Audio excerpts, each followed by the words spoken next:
Good. Hare Krishna. Okay, let's start with Mangalacharan. Om Ajnanatimirandasya Jnananjana-Shalakaya Chakshur-Unmilitam Yena Tasmai Shri-Gurve Namaha Shri Chaitanya Manobhishtam Sthapitam Yena Bhutale Swayam Rupa Kadamahyam Dadati Swapadantikam Vandeham Shri Guru Shri Jutapatikamelam Shri Gurun Vaishnavansha Shri Rupam Sagrajatam Sahagana Raghunathanvitam Tam Sajivam साद्वैतं सावधूतं परिजना सहितं कृष्ण चैतन्य देवं श्री राधा कृष्ण पादान सहगण ललिता श्री विशाखान्वितांश्च हे कृष्ण करुणा सिंधु दीनबंधो जगतपते गोपेश गोपिका कांता राधा कांता नमस्तुते तप्त कांचन गौरांगी राधे वृंदावनेश्वरी वृषभानुसुते देवी प्रणमामि हरिप्रिये वंशाकल्पतरुभ्यश्च कृपा सिंधुभ्य एव च पतितानां पावनेभ्यो वैष्णवेभ्यो नमो नमः जय श्री कृष्ण चैतन्य प्रभु नित्यानंद श्री अद्वैत गदाधर श्रीवासादि गौर भक्तवृंदा हरे कृष्णा कृष्ण कृष्ण हरे हरे हरे राम राम हरे हरे हरे कृष्णा कृष्ण कृष्ण हरे हरे हरे राम हरे हरे हरे कृष्णा कृष्ण कृष्ण हरे हरे हरे राम हरे हरे। जगत गुरु श्रील प्रभुपाद की जय। Hare Krishna, everyone. Hare Krishna. Okay, so you can see my screen, I guess. Yeah, okay. Yes. So again, few classes left, 3 more. So today we're planning to finish the Raganuga Bhakti, and then next week we'll do probably Bhava Bhakti, and then the last class, 30th of April, we'll do Prema Bhakti, and 18th May exam. I hope you're all ready. If you have any questions, yeah, ping me. We can set up a time and talk offline. So 14th chapter, just quickly revising these concepts. Anyone remembers the 3 types of Vairagya Rupa Goswami has discussed in chapter 14? Anyone? Yes, Prabhu, you're on the top of the screen. I don't remember on top of the head, but No problem. Prasanand Prabhu. yes, Prabhu. Yukta Vairagya, Falgu Vairagya, and Market Vairagya. Thank you. And who can tell the definition? Vijay Gopi Mata, maybe you can try. Yukta Vairagya is the one, like whatever we have, we can use it for Krishna. And then Falgu Vairagya is, the river which you were talking about. Like it looks like a river, but it doesn't have any water in it. So similarly, they look like they are detached, but it's not. They are not really detached. And the Markata Vairagya is like monkey, like Vairagya. It keep Just a change. show of renunciation. So it's showing to the world I'm a renunciate, but internally I have a lot of desire to enjoy.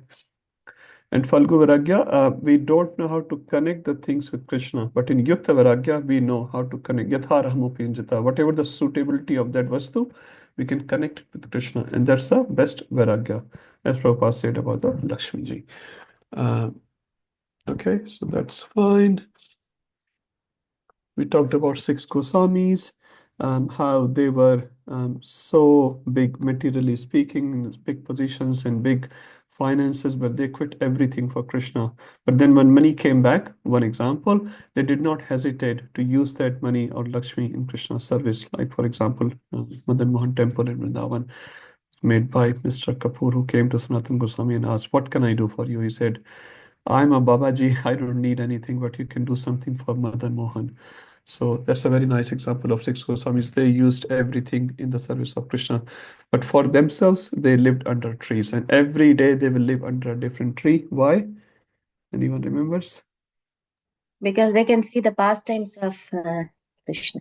Yeah, some devotees say they don't want to get attached to the tree, which some people do. Dinbandhu Prabhu, very senior Prabhupada disciple, he came to Sydney many years ago, and he was explaining how some of the Babajis in Vrindavan, they have left everything, and they said he said they have overcome lust, which is very, very difficult. But although they have won the lust, overcome the lust, they have crossed the ocean of lust, but they getting entangled with the puddle of krodha or anger. So they have overcome their lust, but they could not overcome their anger. For very, very small, small things, they get very angry. Huh? So when anger is there, you can understand there is still a lot of work needs to be done. But yeah, Prabhu was saying the first step itself is very big. They have overcome the first step, but not the second one. But these Goswamis were the best examples of overcoming all the anarthas and exhibiting prema in the best form.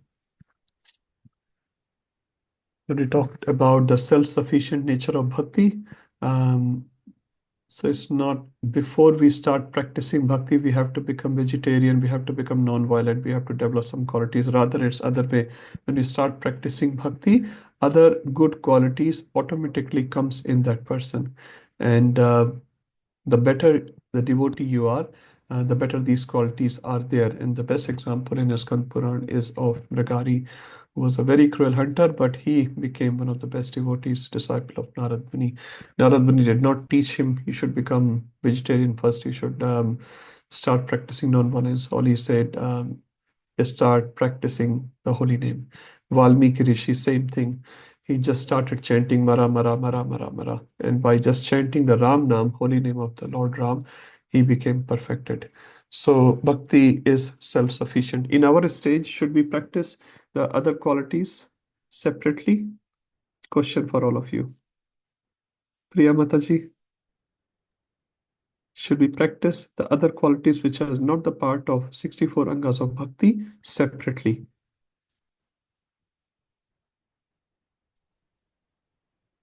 I think it all comes together within the 64 limbs, so I don't think so, Prabhu, but I'm not sure. Okay, that's good answer. Vijay Gopi Mataji, you were saying something? I don't think so it's necessary, Prabhu, because all the 64 qualities are more than Okay. enough. Because once we develop those qualities, these qualities will automatically get included.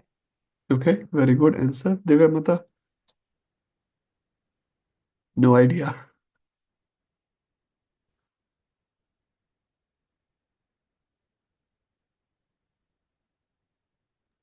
Okay, we'll come back to Mataji. I think she's not able to unmute. Charu Mataji, your ideas. Should we practice the other qualities separately? Humility, austerity, renunciation, all these things.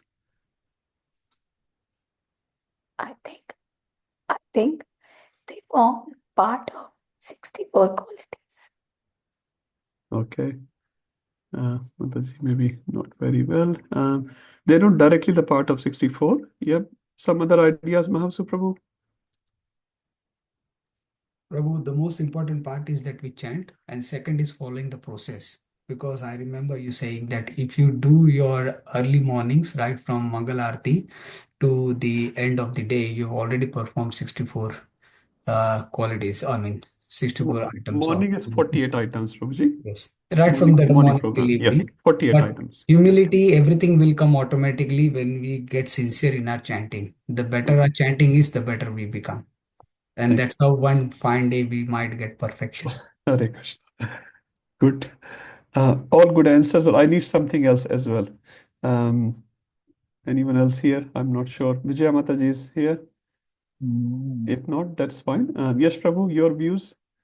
Sorry, it's a very important topic, and acharyas have given answers, so just came to my mind. We can just discuss, and all these answers are okay, but we Prabhu, just are have. we talking about the mode in which these 64 items has to be practiced? Not really. Is a quality of humility, for example. Should we practice humility separately? So we are chanting Hare Krishna, that's fine. So we are saying humility will come automatically by chanting Hare Krishna. Another option is, should we cultivate humility separately? Separately means when we are practicing whatever, we are dealing with the devotees, we are practicing something, we're doing some seva, should we have a conscious mood of cultivation of humility? That's the question. So there are two parts. Or don't worry about anything about humility, just chant Hare Krishna, humility will come. Sorry, Prabhuji.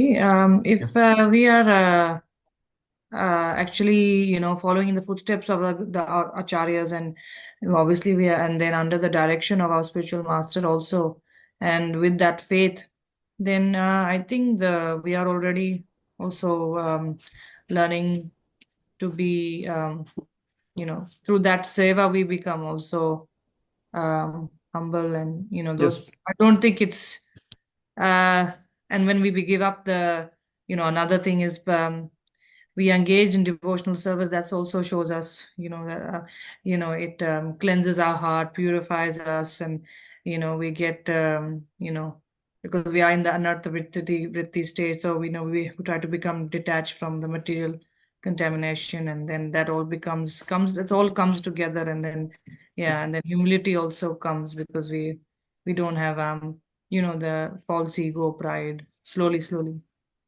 Okay, thank you. I All don't answers think are so. good. I'll just add something.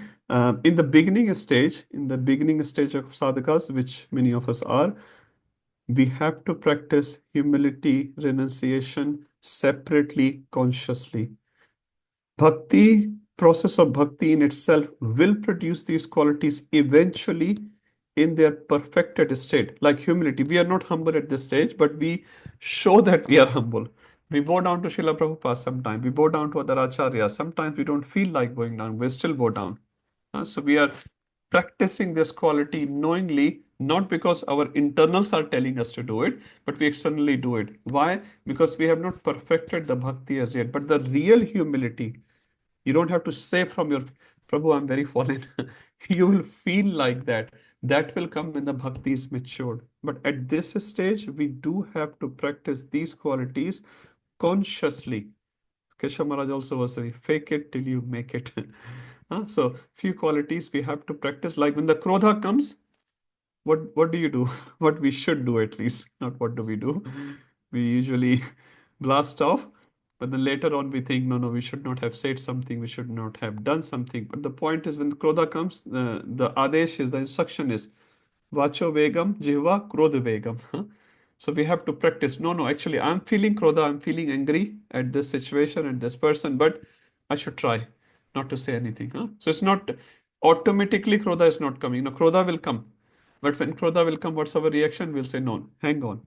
1, 2, 3, 4, like that. There are many ways to deal with that. So the point here is initially we have to consciously engage. And when we simultaneously externally engage in these qualities, consciously cultivate these qualities, and we practice bhakti sincerely as per the guidelines of our Acharya. One day will come when our vacho vegam, krodh vegam, udar vegam, everything will happen from internals. We don't have to stop it. One person was telling me, they used to eat meat before coming to Krishna consciousness, but maybe after 1 or 2 years, they were telling they still have that craving.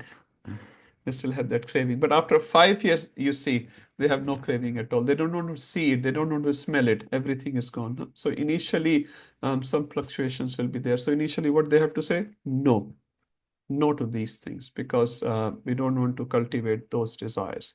So initially, we have to cultivate these things in parallel, and that will be very helpful in chanting Hare Krishna nicely. And then when we are perfected, ultimately, these qualities will become a part of our nature. We don't have to consciously endeavor. Example is given of driving a car. Initially, when you learn how to drive a car, you have to put a lot of endeavor. And in India, we have to gear 1, gear 2, gear 3. We have to press the brake, we have to press the clutch and all that. But after 5 years of driving, it becomes a second nature. You don't have to think while driving. You still should think, but you don't have to put any conscious effort. Initially, when you used to drive for 100 kilometers, you'll get tired. Now you can drive 1,000 kilometers, no problem. So all these things will happen automatically, but initially some effort is very, very nice. Okay, let's move forward. Then Rupa Goswami describes this 9 processes of bhakti, Bahu-anga bhakti versus Ekangi bhakti. Ekangi bhakti means you can even practice one anga of these 9 processes, and that will be very effective. We discuss the top devotees in each anga, will not say again, and the best example by Prabhupada again and again in Bhagavatam, NOD, Bhagavad Gita is Ambrish Maharaj, who practiced all the limbs of bhakti. He's our ideal. And the Prabhupada says, execute at least one of them. That will be very helpful. Okay, now we have finished this section of Vaidhi Bhakti. Now we're entering to Raganuga Bhakti. So we started chapter 15 last time. So this chapter 15 and 16, they dedicate to Raganuga Bhakti. 15 primarily talks about Ragatmika Bhakti and 16 primarily talks about Raganuga Bhakti. So 15 we started last week. We're talking about this chart. There are three types of pure devotional service. One is sadhana bhakti, bhava bhakti, and prema bhakti. But it's still in sadhana bhakti. But we have covered Vaidhi Bhakti. Now we are covering the second part of sadhana bhakti, which is Raga Nuga Bhakti. Two divisions of sadhana bhakti, Vaidhi and Raganuga. Raganuga is the spontaneous attraction towards Krishna. Vaidhi is regulated devotion practice where the inspiration comes from Shastra or Guru. There's no spontaneous attraction, but in a Raganuga, there is a spontaneous attraction, but Raganuga is still under sadhana bhakti. It's not bhava or prema as yet. And it only starts from the stage after Ruchi or especially after Asakti. So Ruchi and Asakti are the stages for Raganuga. Anything before that, we are only doing Vaidhi Sadhana Bhakti, not Raganuga Bhakti. We read the definition of Ragatmika Bhakti. I'll skip that. So just Bhanu Maharaj, very simply, he is saying, Raganuga Bhakti is defined as that bhakti which follows after the Ragatmika Bhakti found distinctively in the inhabitants of Vraja. So Vrajavasis have Ragatmika Bhakti. So now we're going to define what is Ragatmika Bhakti. So it's made up of two words, Raga and Atmika, whose Atma is the attachment to Krishna. So Vrajavasis have their Atma is lying in Krishna. Everything they want to do is for the pleasure of Krishna, including chastising Krishna sometime. Sometime Mother Yashoda is chastising Krishna, gopis are chastising Krishna, but that's not the purpose of expressing their anger or frustration. It's for the purpose of pleasing Krishna, because Krishna gets pleased with those words. So the devotees are expressing those words. They are Ragatmika Bhakta. So Raga also means color. Wearing red colored eyeglasses causes one to see red everywhere. Similarly, when one has an extremely intense attachment, he sees the object of his obsession everywhere all the time. Prabhupada gave the example of a baby who goes to school, for example, mother looking at the shoes of the child, clothes of the child, toys of the child, and constantly remembering about the child. Okay. Prabhupada mentions, Rupa Goswami actually mentions this nice example from 7th canto of Srimad Bhagavatam with Narad when he's talking about 6 different types of mood where a devotee can exchange feelings with Krishna. What are the 6 moods and their examples? Gopya Kama. So the mood here is Kama. Example is Gopis. Bhayat Kansa. Mood is Bhaya. Example is Kansa. Dveshas Chaityadayoho. With Dvesh or with envy. Chaidiraj means Shishupal and his friends. They had Dvesh, emotion for Krishna. Sambandhat Vrishnaya. So Vrishnivanshis, a family members, thought Krishna as their relative, and through that relationship they loved Krishna. Snehat Yuyam. Yuyam refers to Pandavas. Here, the Pandavas have Sneha for Krishna. They love Krishna. Bhaktya Vayam. So Vayam refers to Narad Muni here. I relate to Krishna with bhakti, emotion. So Narad Muni described these are the 6 different emotions which one can have to have relationship, emotional exchange with Krishna. Any one of them you can have. But the recommendation is Bhaktya Vayam. For us, the mark of bhakti is the best mark. But others have adopted other mark as well. For example, Kansa Bhayat. So with Bhaya, he remembered Krishna. He remembered Krishna so much so that even if one window of his palace was open, he would be very fearful that Krishna might come in. Even in the plate of prasadam, he looked Krishna.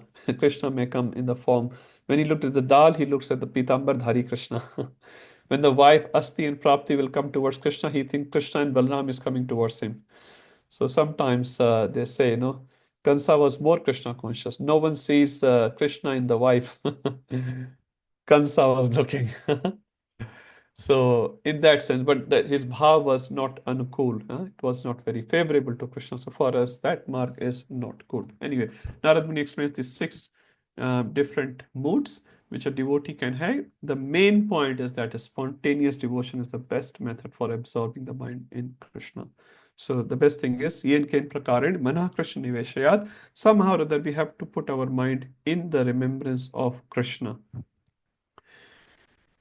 Now Rupa Goswami divides Ragatmika Bhakti into two divisions, two categories. One is the Kama Rupa, second one is Sambandhan Rupa.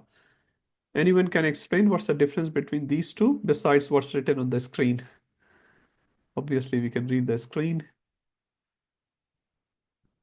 Kamarupa and Sambandhanurupa. So Kamarupa is, you can read and tell. Garima Mataji, would you remember? Impelled by the love. Yes, conjugal love for Krishna.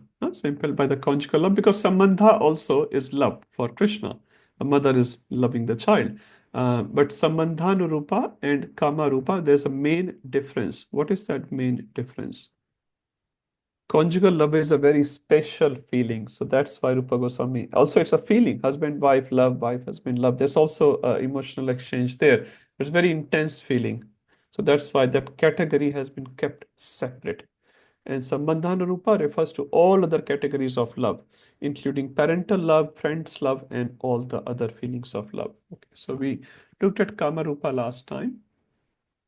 I'll not read the definition here, but we do wanted to mention about the word kama here. What does the word kama refers to? Anyone can say as per Shastra or as we discussed last week. What's the definition of kama? Normal, mundane kama. Anyone? Lust. Lust. Thank you, Prabhuji. Yes, that's correct. Kama is lust. What does lust mean? Can you expand on it? That's correct. It's lust. Kam means lust. If you expand word kama in Sanskrit, kam means kamna, desire. So that's to start with. Now, Based on the lust, senses. But lust can be for anything. It's not just one day that could be for serving Lord or for doing anything. yes. Lust is where we want to gratify our senses. Simple as that. Because that desire is filled with our selfish motives. I want to satisfy myself. That can be a lust for a pakoda, Jananda Maharaj said. You can fall down for a pakoda, he said. Because the pakoda is not offered to the Lord and you want to enjoy that pakoda. That means you fell down, because that's lust. First thing, first adhikar is of Lord. So everything must be offered to the Lord first, and then devotees can accept the prasad.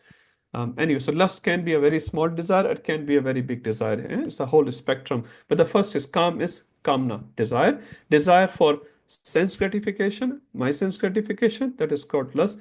And desire for Krishna's sense gratification, that's called prema. So there's a very clear difference. So both desires are there. One desire is selfish desire, one desire is selfless desire. Atmendriya priti vancha dhare kam nam. Atmendriya means my indriya. I'm trying to satisfy my indriya. Atmendriya priti vancha dhare kam nam. Krishnendriya priti vancha dhare prem nam. So if you want to satisfy your deities, Radha Gopinath, or any Guru Maharaj or Vaishnavas, that is called prema. So when we become very selfless, then we are in good progress of devotion service. Now, why Rupa Goswami has put the word kama here? Is it right or wrong? You say it has to be right. Rupa Could be Goswami has written. Yes, because it Mohit could Prabhu. be for anything. Because it could be like you mentioned for own senses or Yeah. Krishna senses. So if So, it's Prabhu, scripture, my question is, sorry, Prabhu, you have passed that definition. Now, my question is, why Rupa Goswami has used the word kama rupa here? because it's for Krishna, the lust for. Yes, but For because our understanding. Prabhu, maybe it externally resembles Kama, yes, but it's It's pure love. lusty for gopis in that sense. yes, Divya Mata, you're right. So, because that's the only word we have in our dictionary which represents that intense emotion. In our Intensive. dictionary, in material world, we don't have a better word than this. So, the highest emotional, the intensity of the emotion which comes, like Madhurya Bhava, when we say, that comes only with this word. So, we don't have a better word for that. But although this word should not be misunderstood or misrepresented, gopis did not have material lust for Krishna. They had a spiritual lust for Krishna. That means they always, always, always wanted to satisfy Krishna. It says even when they are wearing their clothes, their garments, saris, they were decorating their body, that was only for the pleasure of the Lord. That was not for their own pleasure. Like generally we decorate ourselves to show to others, to impress others, how beautiful I am, or when whatever we do, mostly we do things to satisfy, to impress others. I should not say please, to impress others. Gopis were not decorating. Gopis were not behaving like that. But we using this word just to represent that emotion with the intensity. They were spontaneously attracted to Krishna, but to satisfy Krishna, not but to satisfy themselves. So that's why the word Kamarupa is. This is the explanation given by Vishwanath Chakravarti Thakur. We'll skip that one. Distinguishing mundane kama from transcendental kama. This is the verse which I was referring. This from Chaitanya Charitamrita, very, very famous verse. Material kama and spiritual kama, we read that. Okay, we understood that. Now, exchange of love between Krishna and the gopis.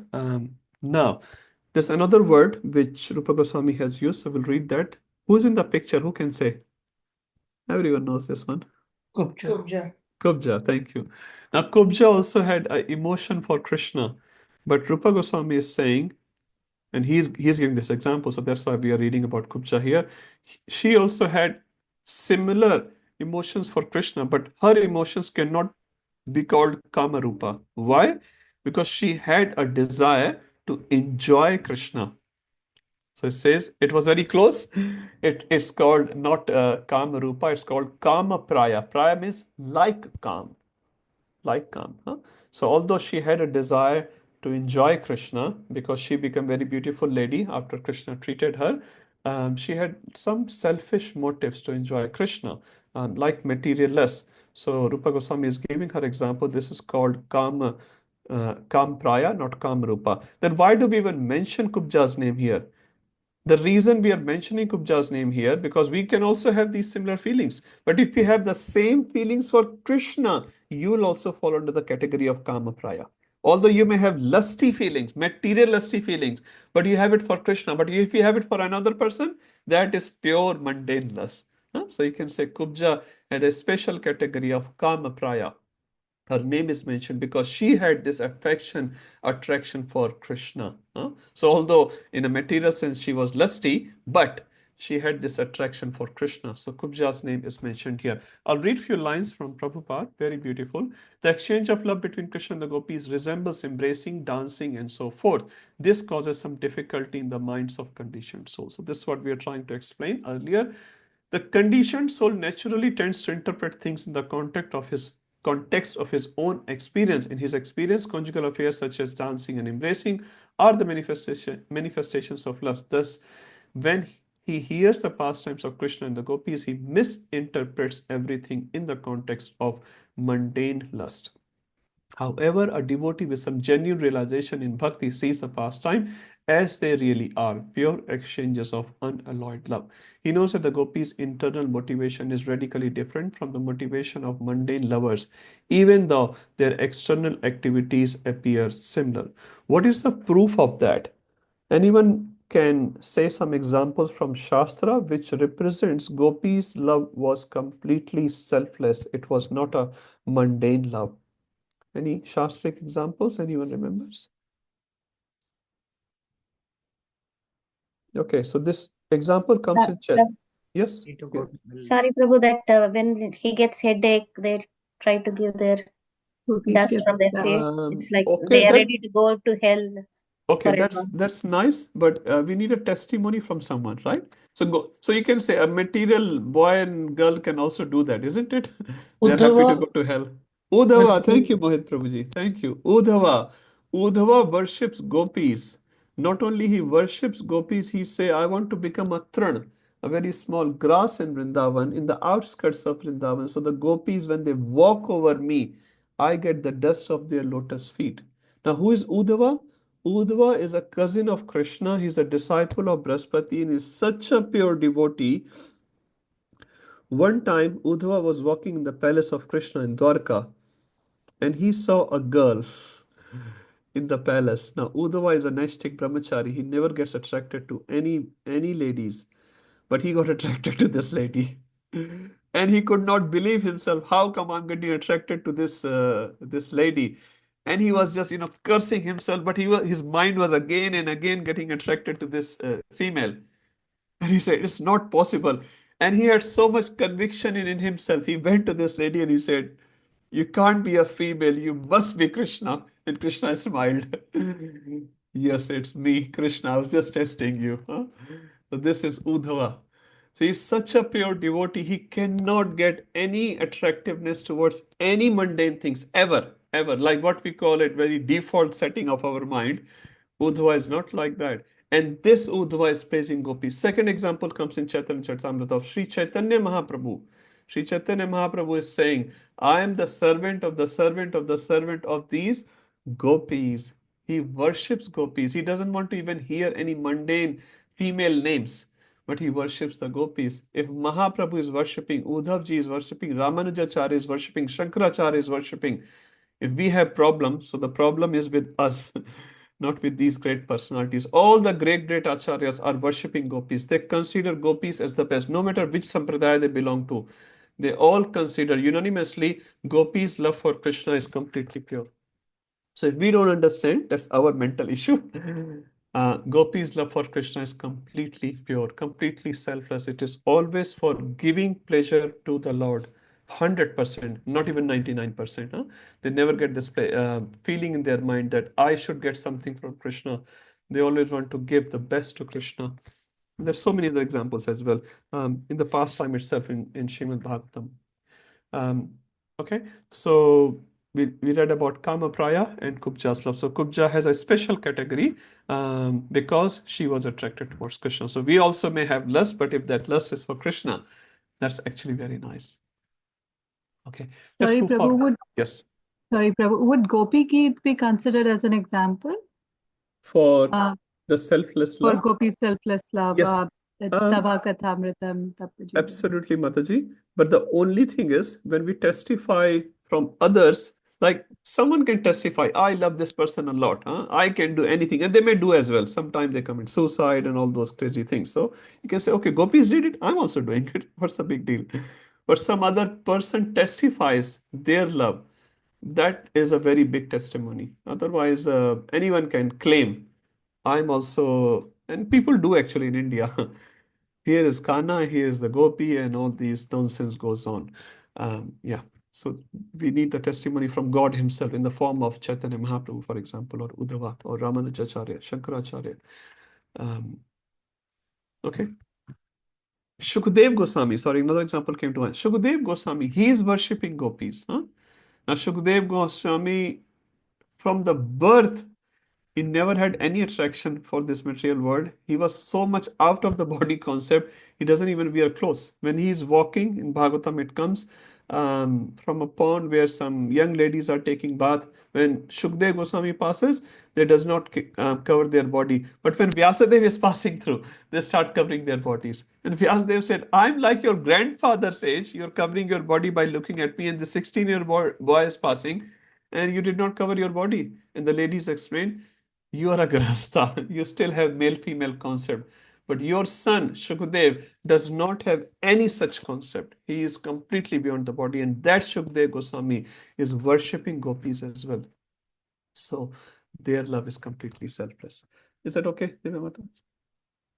Okay, thank you. Rasan Prabhuji or Mataji? Yeah. Hare Krishna Prabhu.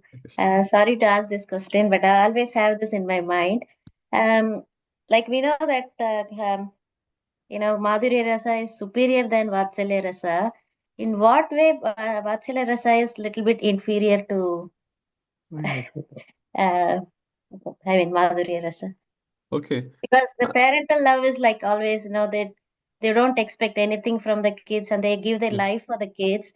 Yeah. But Madhurya Rasa is always superior. So I always had this doubt. In what sense? Okay.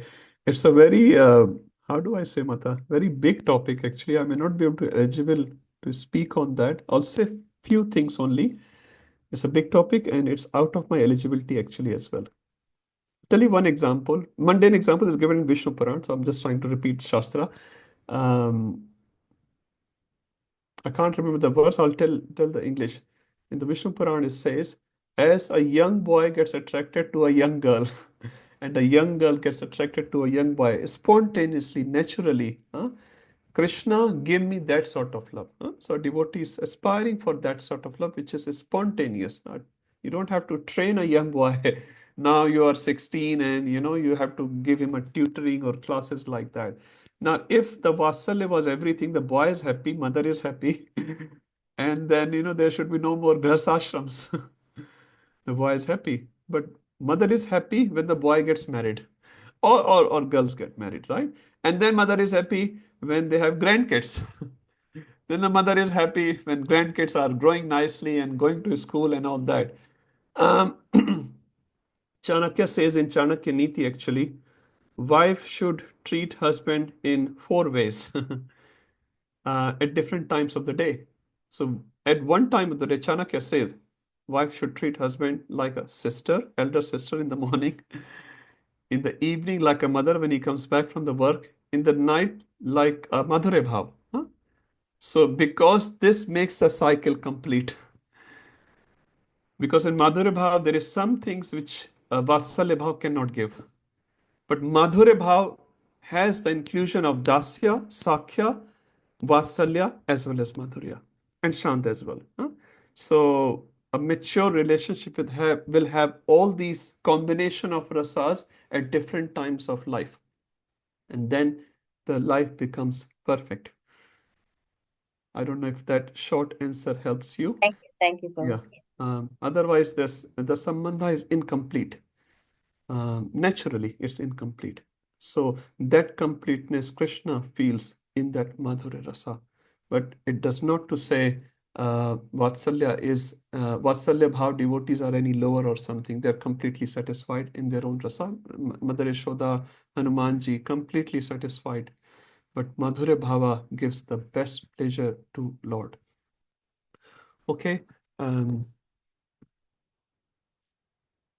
Second category of Ragatmika Bhakti is called Sambandhanurupa. I'll read the definition as it is. Just as Kama Rupa, sensual attraction, is the intense attachment to service in the mood of a lover, Sambandhanurupa relationship is the intense attachment to service in the mood of a parent, friend, or servant. So any other sambandha which a devotee feels for the Lord, again on that level, we are talking Braj level here, comes under Sambandhanurupa. They have Sambandha with Krishna. The Sambandha you can see in the first picture of Mother Yashoda or Nanda Baba, or friends, or even animals of Krishna, animals of Vraja. They have a Sambandha with Krishna and they're spontaneously attracted towards Krishna. You're talking about Lord Ram when he's leaving Ayodhya. It says even the cows and the horses were crying. Even the walls were crying when Lord Ram was leaving Ayodhya. So they have this intense attachment, intense spontaneous attachment for the Lord. They comes under Sambandhanurupa. Both Kamarupa and Sambandhanurupa describe the eternal residents of Vrindavan who possess the perfection of spontaneous devotion. The primary subject of chapter 15 and 16, however, is the practice of spontaneous devotion, which is Raganuga Bhakti, not the perfection of spontaneous devotion. So there is a practice of spontaneous devotion, there is a perfection. So practice means Raganuga and perfection means Ragatmika. So therefore, Srila Rupa Goswami presents the subject of Ragatmika Bhakti only briefly. So if you want to know more about Ragatmika Bhakti, you should read the later chapters of Nectar of Devotion, which is not in the syllabus for Bhakti Shastri. But you can read those chapters, beautiful chapters, 64 qualities of Krishna. Very, very nice. Okay, so this is a short description. This Prabhupada's statement, very nice.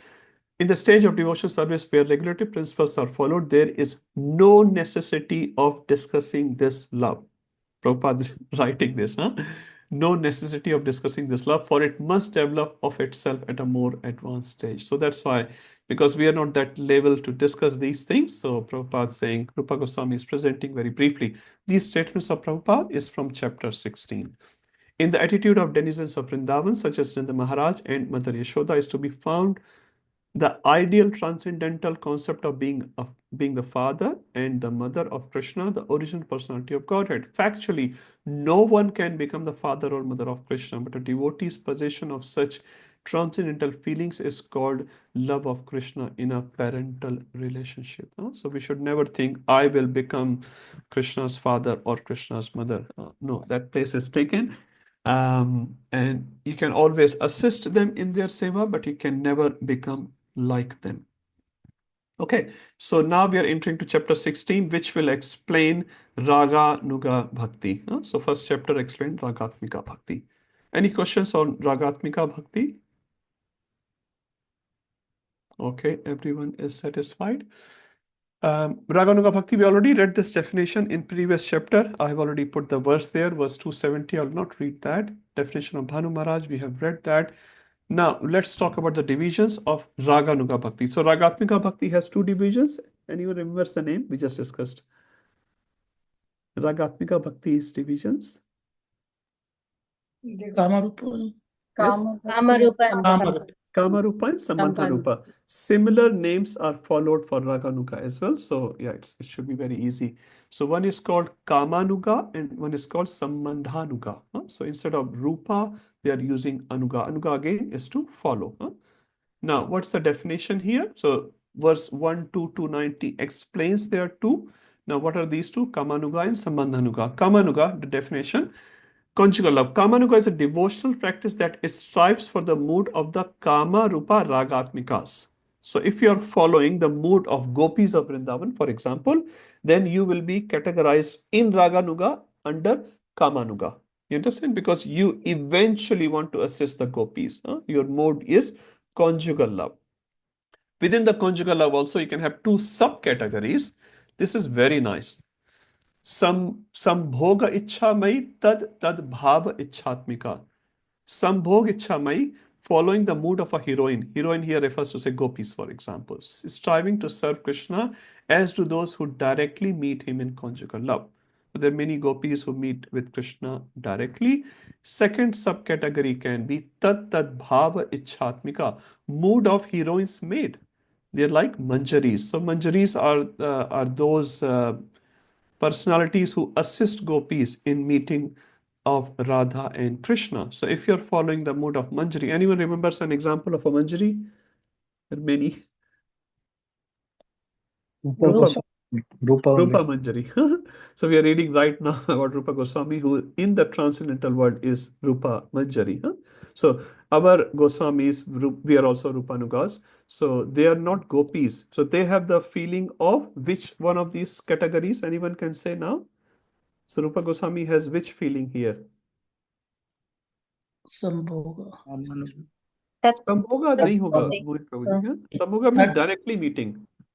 So tat bhav ichatmika, the mood of heroines made. So they are the servants of Srimati Radharani. They never try to meet with Krishna directly. They always want to assist the gopis in meeting Krishna.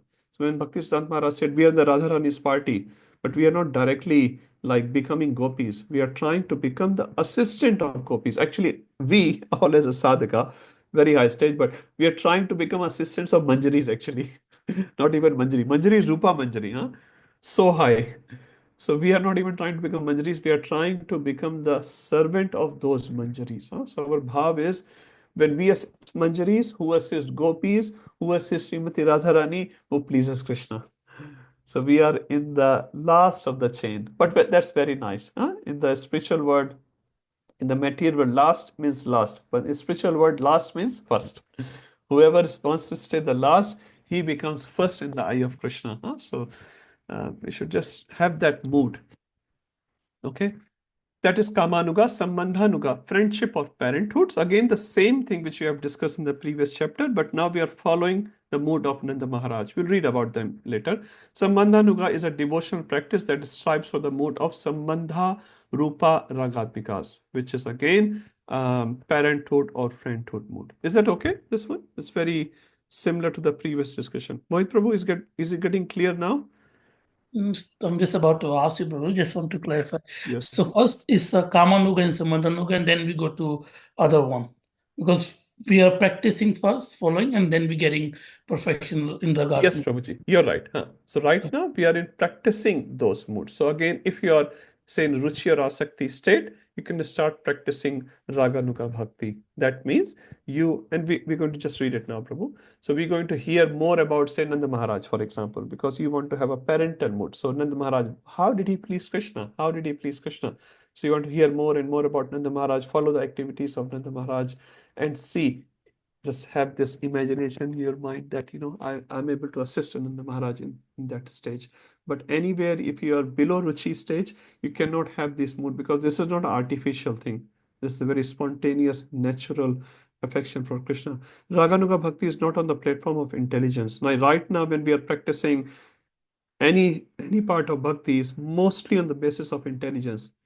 Tomorrow is Ekadashi, I have to get up for Mangala Aarti. How many get up out of spontaneous attraction? I don't, I'll be honest. Huh? Put the alarm, then snooze the alarm 3 times, then get up somehow or other. Huh? That is purely on the platform of intelligence. Because this is good for me, I need to do it. But there's no spontaneous attraction for that.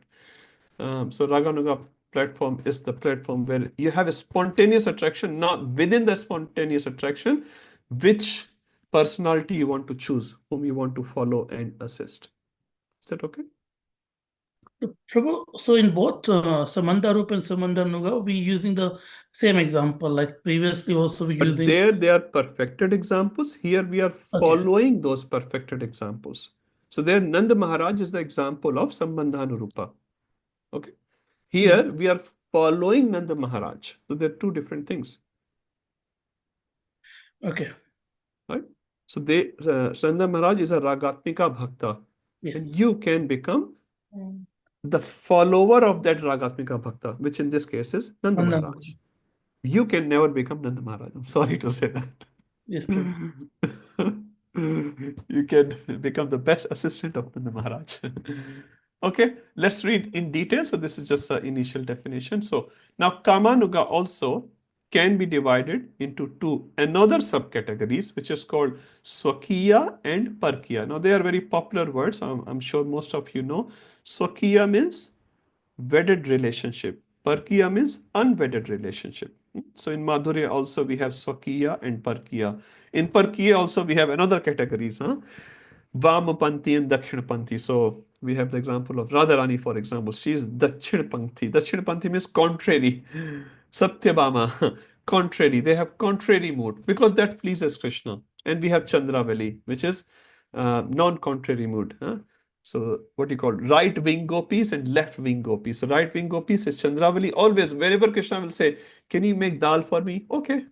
And when he asks Radharani, "Can you make dal for me?" Why dal? I'm going to make aloo badi sabji for you.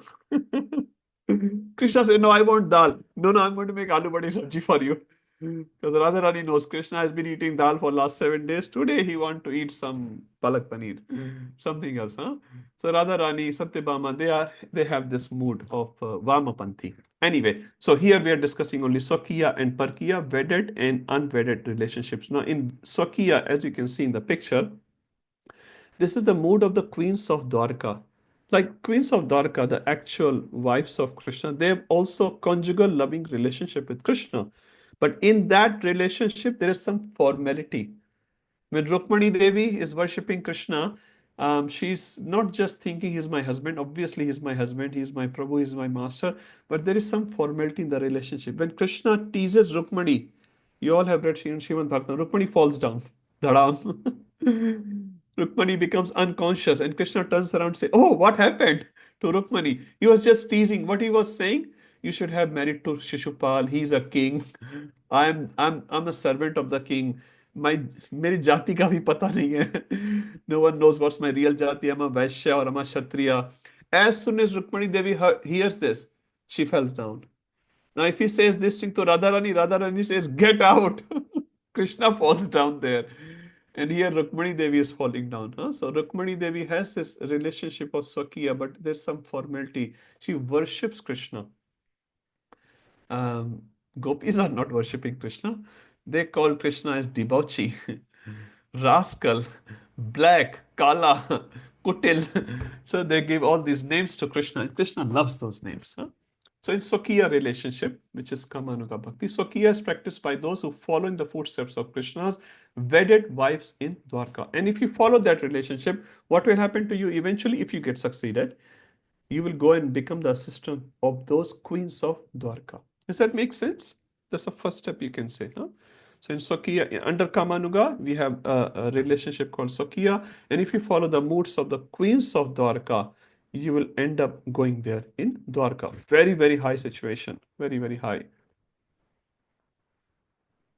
There's a verse 1, 2, 303. I'll just read the translation. A person who serves on the path of Vaidhi Bhakti with a desire for a conjugal relationship with the Lord and a high position, but without desire for the gopis type of love, after some time becomes a queen in Dwarka, if you perfect in that relationship.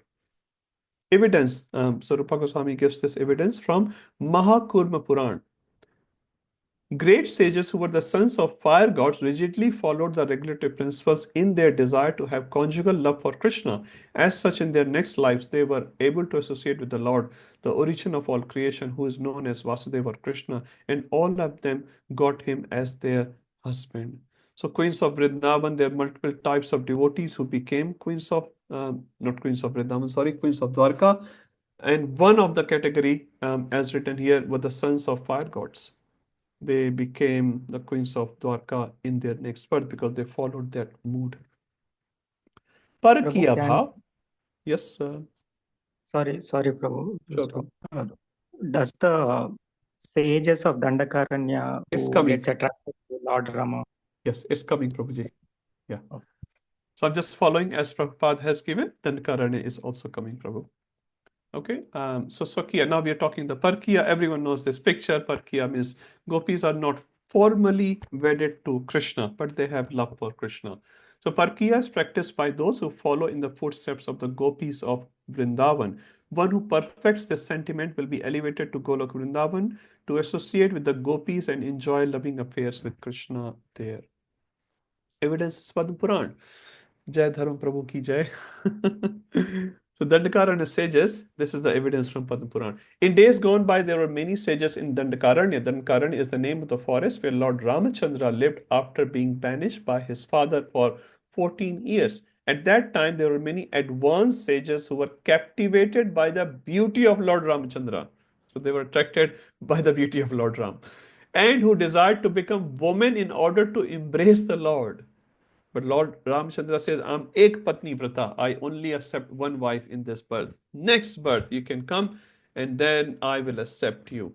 Later on, these sages appeared in Gokul Vrindavan when Krishna advented himself there and they were born as gopis or girlfriends of Krishna. In this way, they attained the perfection of their spiritual life. So, Jai Dharma Prabhu answered, they actually became gopis, not the queens of Vrindavan, queens of Dwarka. Is that okay? Yeah, sure. Yeah, So there's a that's some other Parki example, yes. So they attained that perfection in Vrindavan, not outside Vrindavan. Okay, what is the eligibility for Kamanuga? Now, Rupa Goswami talks extensively about it. I'll just talk 2 or 3 slides. Someone else want to read this? Anyone who hasn't read? Prasanatma Prabhu? Okay, Prabhu. One gradually becomes eligible for Kamanuga Sadhana Bhakti by developing a natural attraction to serving Krishna in conjugal love. One achieves this mainly by worshipping deities of Radha Krishna and hearing Krishna's pastimes with the gopis. Hare Krishna.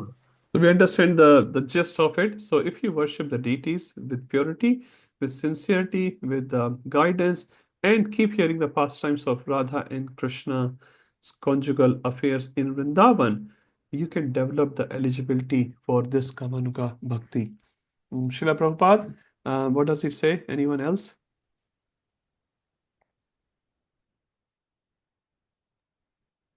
Lakshmi. Okay, Janki is trying to read. Prabhu, Okay. in Lakshmi Narayan mode, we should be doing, Prabhu.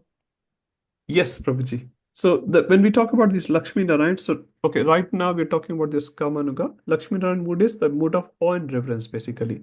So we Shantara. worship Radha and Krishna in at this stage at least, in the mood of Lakshmi Narayan. That means there should be an awe and reverence I'll give you one example which comes to my mind.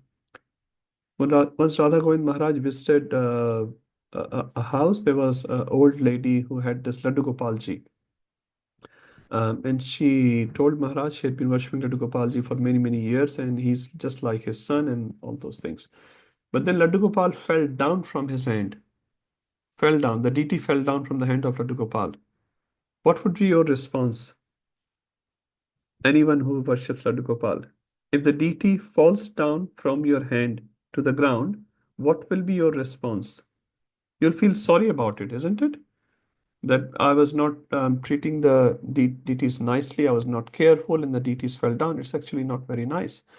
But this Mataji said to Maharaj, he's my Lalla, he keeps hiding from me. Is it a good mood? Lalla is okay, but hiding like this, like falling down whole day, that's not good, huh? So we are, I think, jumping over the stages of bhakti.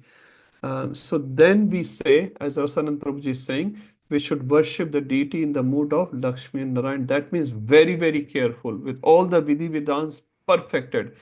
At this stage, most of us, we can safely say, most of us, we don't have that spontaneous attraction or that emotional exchange with Krishna. So we have to follow the deity worship very, very nicely, very, very pakka. Not thinking, no, I have become very advanced, so I can skip some rules and regulations. Probably not. We'll read about that little bit more. Rasanand Prabhu, is that okay?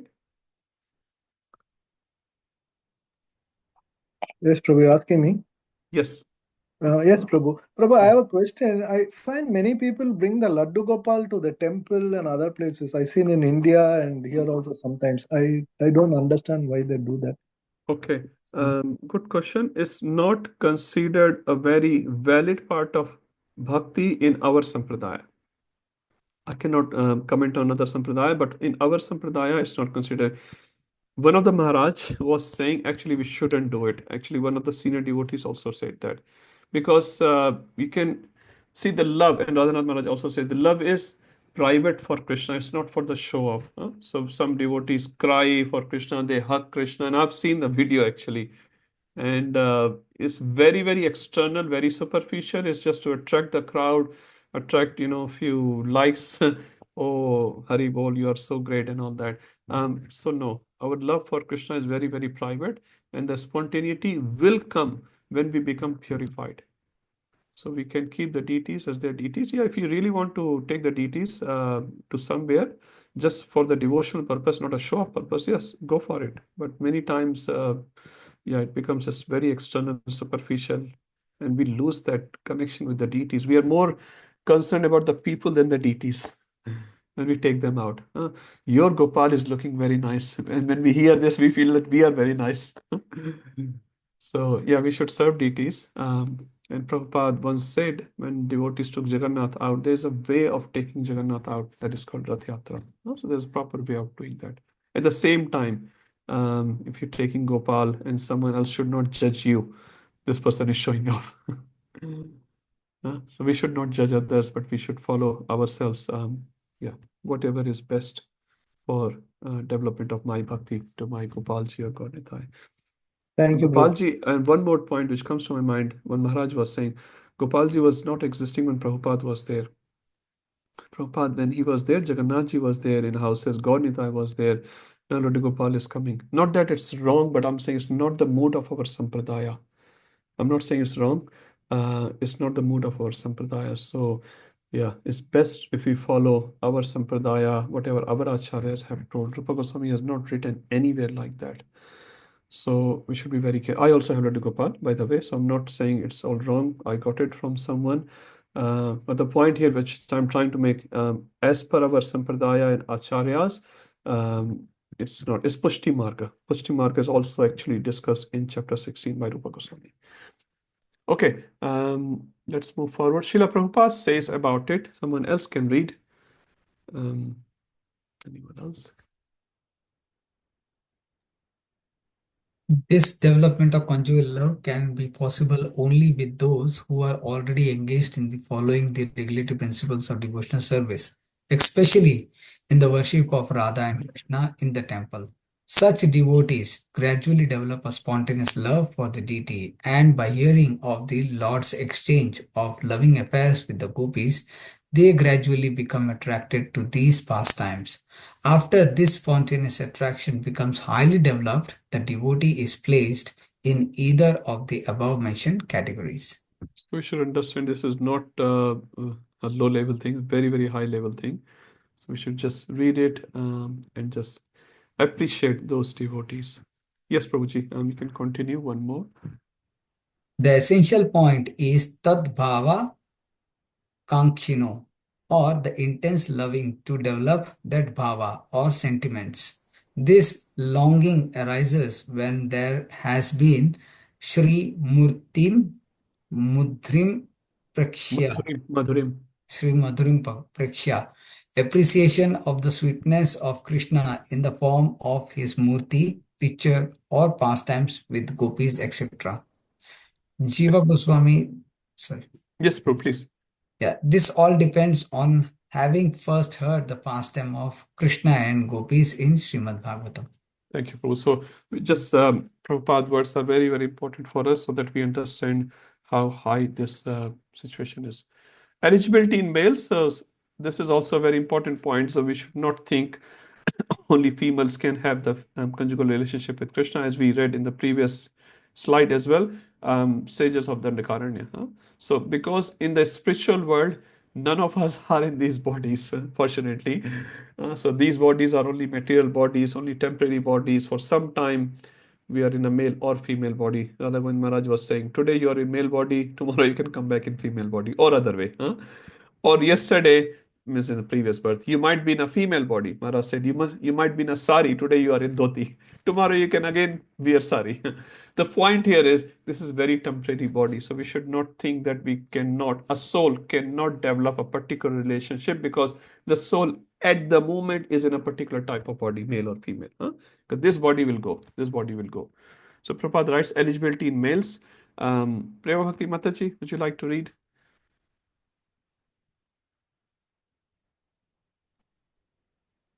Since conjugal love of Krishna entails feminine sentiments on behalf of the devotee, one may have the impression only females can properly aspire for it.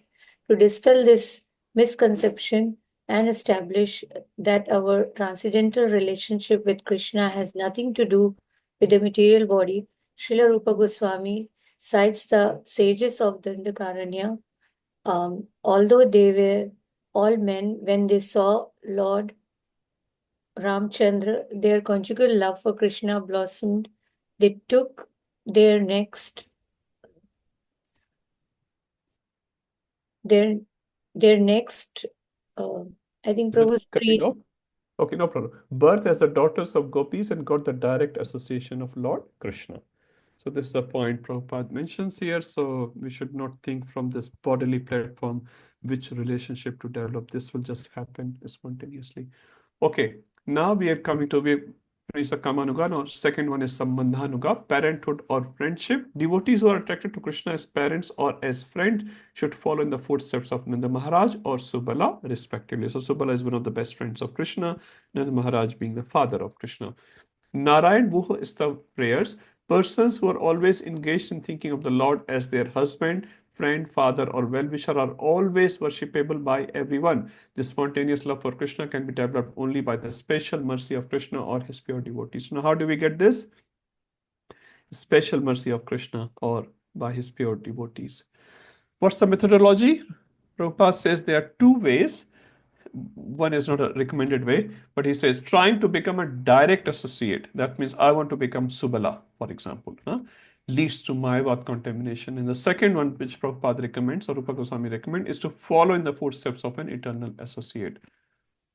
There's a warning given by Rupa Goswami. Srila Rupa Goswami warns of the danger in aspiring for direct relationship, especially concerning parenthood. In desiring to directly become the father of Krishna, one may inadvertently develop a desire to become Nanda Maharaj himself. This is no less Mayavad than desiring to be Krishna. If one becomes contaminated by such Mayavad implications, whatever advancement he has made is obliterated. So we can say, I don't want to become Krishna, but I want to become father of Krishna. That is as good as Mayavad. Or I want to become mother of Krishna, I want to become brother of Krishna. Balram, Nand Maharaj, Yashoda Maya, Dashrath, they're all eternal roles of those particular souls, Siddha souls, and we can never become them. So if you have that aspirations, yeah, you can't cheat Krishna. I don't want to become Krishna, that's Mayavad, but what about being father of Krishna? That's still cheating. Evidences. What's the evidence of this sort of bhakti, Sambandhanuga bhakti? The Skanda Puran is a story of an old man residing in Hastinapur, capital of the kingdom of the Pandus, who desired Krishna as his beloved son. This old man was instructed by Narada to follow in the footsteps of Nanda Maharaj, and thus he achieved success. So there are examples given in Puranas as well. Eligibility for Raganuga Bhakti. A similar topic continues. Spontaneous devotional service. Raganuga Bhakti is the practice of advanced devotees intended to cultivate the sentiments of a particular eternal devotee, which is Ragatmika Bhakta. Someone wants to read this one who hasn't read as yet. Yes, Prabhu, they like to read. Sure, Prabhu. These Raganuga devotees do not follow the regulative principles of devotional service very strictly, but by spontaneous nature they become attracted to some of the eternal devotees such as Nanda or Yashoda, and they try to follow in their footsteps spontaneously. There is a gradual development of the ambition to become like a particular devotee, and this activity is called Raganuga. So is this clear? Raganuga and Ragatmika by now to everyone? Yes, no. Everyone is stunned. Second paragraph. But Prabhu, question, they Sure. come to this stage only after doing the Vedi Bhakti, right, Prabhu? This They is follow regulative and then come to this stage. Yes, Prabhuji. So once they have crossed the stage of Anartha Nivritti, and they are in the advanced stages of Ruchi, then they can start practicing Raganuga Bhakti. Now, one more point, which will come later, but I'll just give a hint for now. You don't have to practice Raganuga Bhakti. You only practice Raganuga Bhakti if you have attraction for Vrajavasis or you want to attain that sort of mood.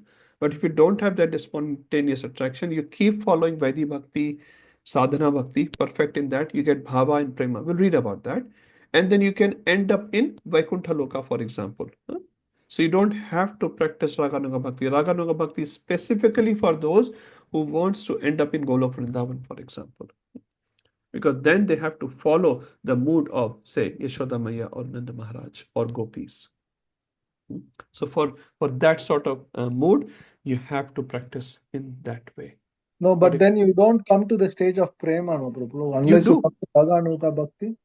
No, so Raganuga After Bhakti. Ruchi, Ashakti only you come into Raganuga Bhakti. No, so Asakti, you can say the start of Raganuga Bhakti if that soul has that attraction, and then the soul will mature into Bhava and Prema. Correct. My question is, we mean whether a person who is in Vedi Bhakti can come to the Prema level? Yes, absolutely. Oh. Yes, and that's the whole point, Prabhuji. So this is a stage, you can say, in between, and then this Raganuga Bhakta will also develop Bhava. In the same sort of mood, he will develop more and more, and then he will get Bhava, and then he will get Prema. And then he can also be like Nanda Maharaj, but not Nanda Maharaj. Like have a parental affection for Krishna, as Nanda Maharaj loves Krishna. Is that clear? Yeah. Yes, Okay. So next one, the basic qualification for Raghunath Bhakti is simply natural, spontaneous desire to serve Krishna in a specific relationship, a desire that can be evoked by hearing about the eternal residents of Vrindavan. Okay, so this is a very important verse. This comes in CC Madhya 870. I'm sure most of you would have heard this verse. We talk about what's the price we have to pay to get Krishna? Lolyam. We talk about this a lot, greed. So greed in a material sense is considered very, very bad, but greed considered in Krishna Seva is considered very, very good. Now, usually we are not greedy for Krishna Seva. We are greedy for material things. Even when we do Krishna Seva, we are greedy for other things. Someone will acknowledge me, someone will praise me, someone will give me something, But greed to get Krishna Bhakti, Krishna Prema, that is the mulya. I'll read this verse. This is very, very nice. Krishna Bhakti Ras Bhavita Matihi Kriyatam क्रियताम यदि कुतोपि लभ्यते तत्र लौल्यम अपि मूल्यम एकलम. So लौल्यम अपि मूल्यम. What is the मूल्य? एक मूल्य. The only one price which you have to pay is laulyam. Janma koti sukrite na labhyate. Pure devotion service in Krishna consciousness cannot be had even by pious activities in hundreds and thousands of life. It can be attained only by paying one price, that is intense greed to obtain it. If it is available somewhere, one must purchase it without delay. Bhurijan Prabhu gives the same example of Rasagulla. If you're walking from a shop, you see a Rasgulla, you have a desire to eat Rasgulla. Now, if you have money, suppose the Rasgulla is, $2, whatever, you pay $2 to the shopkeeper, get a Rasgulla, and you eat it. Bhurijan Prabhu said that's not greed. When you look in your pocket, you don't have $2, you still want to get it. That is called greed. So, if you think you are eligible to get Krishna Prema, if you think you are eligible, that's not the greed. If you think you are a fool and rascal, this is Bhurijan Prabhu saying, if you think you are fool and rascal, but you still want to get Krishna Prema, that is called greed. I am completely ineligible, but I will still get Krishna Prema. That is called greed. Like by hook or crook, I will get it. Huh? So here hook or crook does not mean any illegal ways. The point here is I will get it no matter what. One example which Purijan Prabhu was saying, one of the Prabhupada disciple, a female bodied disciple, she made prasadam for Prabhupada, but she was a Western bodied disciple. So she did not know how to make chapatis very nicely. So chapatis did not come very nicely. So when Prabhupada was served, Prabhupada said, who has cooked these chapatis? So the disciple said, Prabhupada ji, it's me. And she could clearly see Prabhupada was not very happy with these chapatis. So once Prabhupada left that temple, she took a vow that when next time Prabhupada visits this temple, I will make the best chapatis for Prabhupada. And she worked day and night to get perfection in chapatis. And Prabhuji was saying she fell down to the feet of every single Mataji. Can you please teach me how to make chapatis? I want to make chapatis for Prabhupada. So she practiced for 1 year or something, all in America somewhere. And when Prabhupada came back, she made chapatis, and Prabhupada said, "This is very nice." She was so happy. Huh? So this service, she wanted to please Prabhupada. Huh? So she worked very, very hard for it. Huh? This is called greed. I don't know how to make chapatis, but I want to know how to make chapatis and please my spiritual master. So, Prabhu, Yes. and greed can be the same, like we talk about lust. It should be material or spiritual. So Yes. greed can be both spiritual and Yes, material. absolutely, Prabhuji. You're right. Huh? So when it is spiritual greed, it's very, very nice. Huh? You want to do more seva in a spiritual sense, but in material sense, you delegate all the sevas and you sit and watch a cartoon. Yeah, so spiritual greed is very, very good. And there are many greedy people in this call as well. Spiritual greedy people. They want to take everyone's seva, not in a bad way. They will do all the sevas and there's nothing left for you. And then we have to tell them, no, I want to do this seva. This is my seva. Prabhupada tells this example of a old lady in Radha Damodar temple when Prabhupada used to live there. This lady, old Bengali lady, very short sort of lady, but she will get Jamuna water for the deities, the bathing of the deities every day. She was very old; she could hardly walk. She had this asthma issue as well. She will practically take the pot and sit down after 10 steps, and then she will walk again, walk again. And some young boy will say, Mataji, I can do that seva. You don't have to do it. You have done it for. This old lady will never give the seva to anyone. Same with Ghanshyam Baba as well. He will never give seva to Radhanath Maharaj. And he will say, this is my seva to my Gopinath. I cannot give this seva. Huh? And Prabhupada said, when he took his white elephants to that temple, Radha Damodar temple, he said, this lady is in her last life. She's going to go back to Godhead. Huh? She's just doing one seva with so much sincerity. I want to bring water from Jamunaji to bathe Radha Damodar deity in the temple. And she did that seva, I don't know, 40, 50 years. Huh? And Prabhupada said she's going to go back to Godhead. Huh? So it's not about popularity, it's not about skill, it's not about how much I know, how much I don't know. It's nothing to do with that. It's to do with sincerity, with this old lady in this example had. So if we have this sincerity, my Guru Maharaj said, even if you're washing pots, you can go back to Godhead. There's no problem with that. There's no problem with that. Huh? One day you'll turn around and the pot washer is not there. Where is he? Maharaj said, he's gone. He's gone to Golok Vrindavan. Huh? So there's no service is small or big. There is nothing else here except pure love for Krishna. So whatever service is suitable for you, if you develop that intense absorption for Krishna in that seva, that is the best. That is the best. I remember one devotee was telling, Bhakti Rasamrit Maharaj was saying, just by feeding Vaishnavas, you can go back to Godhead. And this devotee is practicing feeding devotees only. Huh? So nice, huh? Maharaj said, you just feed Vaishnavas. Doesn't mean you don't chant and all that, but the point here is your main absorption is in that seva. So Maharaj said, yes, you do that seva very nicely. And if you have perfection there, that's it, done. Okay, let's come back to our NOD. Eligibility again. So nice verse 1 to 291. This is by Rupa Goswami. So the previous verse was from Chaitanya Charitamrita, Krishnadas Kaviraj Goswami. This verse is by Rupa Goswami. The qualification for Raganuga Bhakti is as follows: that person who is greedy for attaining a bhava similar to that of inhabitants of Raja who are fixed solely in Ragatmika Bhakti is qualified for Raganuga Bhakti. Huh? So again, Lolyam. Sorry, there was a hand there. Sorry, I just realized. Rasanand Prabhuji, you had a hand earlier? Sorry, Prabhu. Jai Dharma. Okay, Jai Dharma Prabhuji, please.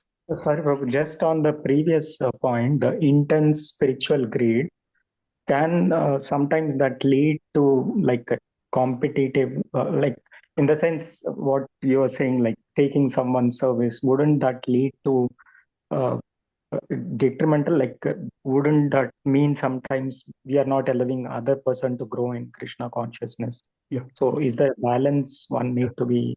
Absolutely. So initially, Prabhuji, we can perform devotion service as per Bhagavatam 3rd canto in 3 modes. We can perform devotion service in mode of goodness, mode of passion, or mode of ignorance. So the example which you are giving, taking other service in mode of passion, that means if I do all the seva, I will get all the credit. Everyone will say, oh, single-handedly you did that. Huh? That is in mode of passion. So Bhagavatam gives the example of Dhruv Maharaj, for example, doing devotional service, serving Lord Vishnu, but in the mode of passion. Another way you can do devotional service like Daksha in mode of ignorance.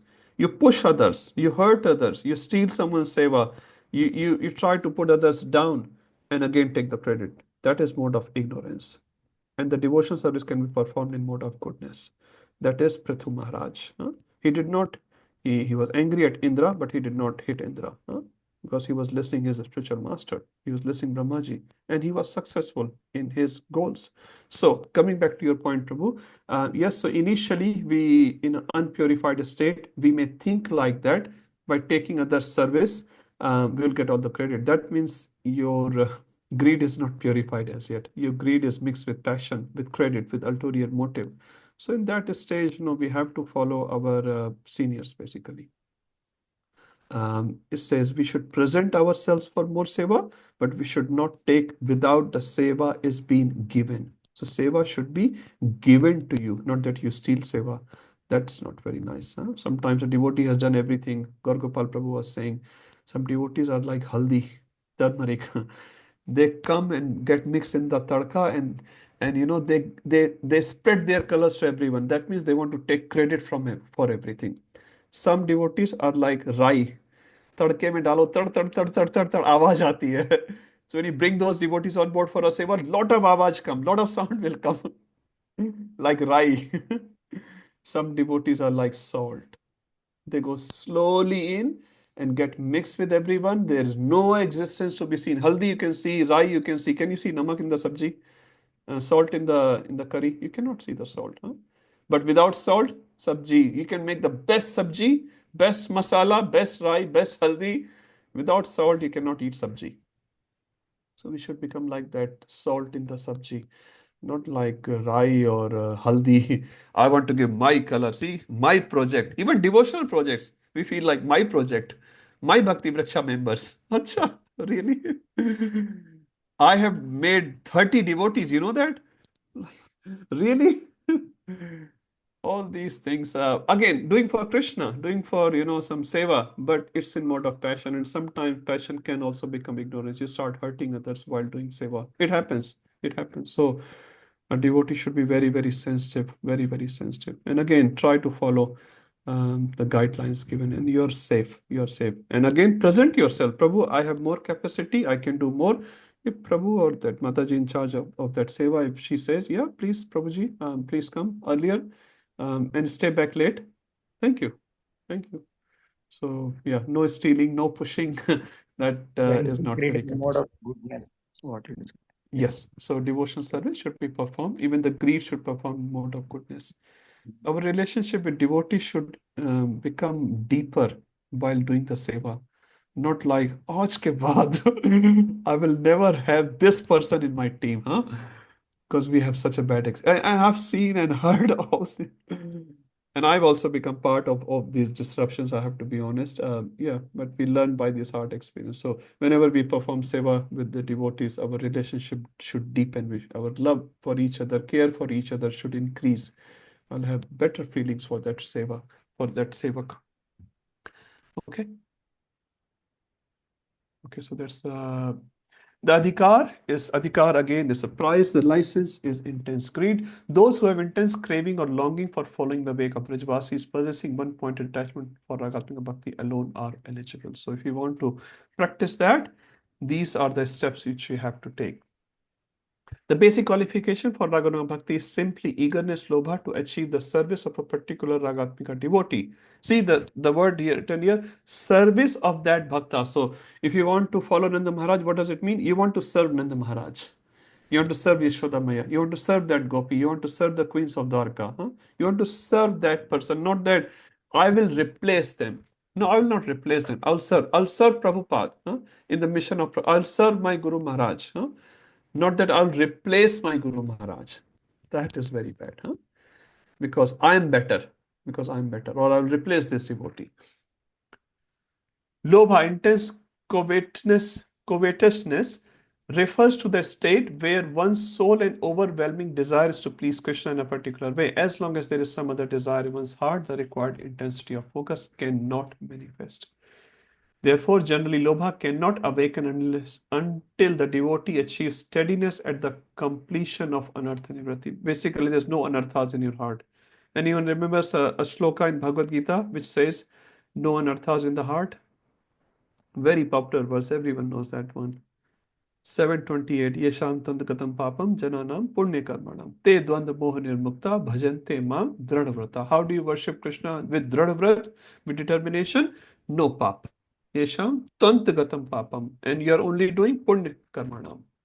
Here Punya also refers to spiritual activity, because that helps you to come closer to Krishna. Warning by Srila Prabhupada, it is not possible unless one is freed from material contamination. So you cannot practice Raganuga Bhakti prematurely. Now I want to follow Yashoda Maya. Only after the stage of liberation from material contamination can one actually aspire to follow in the footsteps of devotees in Vrindavan.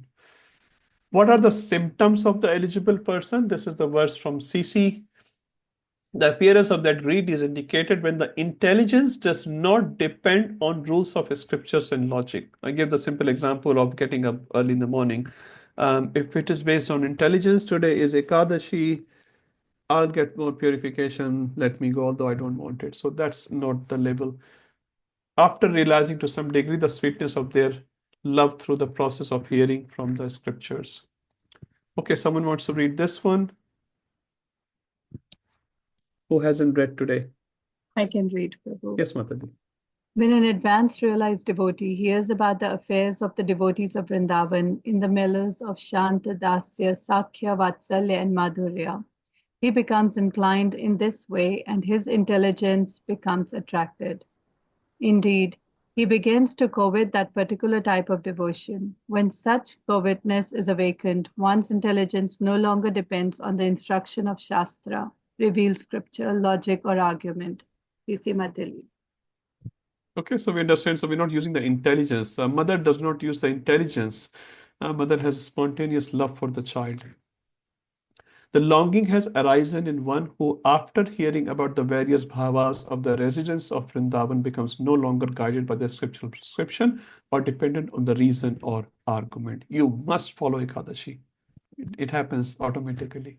Such a person should always think about the life in Rajadham and about following in the footsteps of particular devotee in the service of the Lord.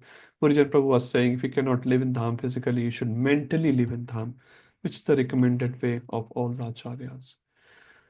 Now, Raganuga is still within the sadhana. Many times we feel that Raganuga is above sadhana. No, it's within sadhana. It's advanced stages of sadhana bhakti.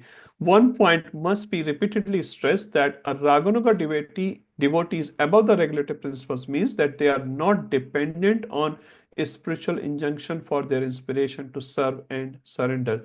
Their inspiration comes from their own spontaneous affection. This does not mean a Raganuga Bhakta does not follow the regulative principle. It means their motivation is love, not the obligation. So it's very, very clear Raganuga Bhakti is a part of sadhana bhakti. But beyond Vaidhi Bhakti, but still part of sadhana bhakti. So devotee still practices externally everything what a neophyte devotee practices, but internally he meditates on that bhav.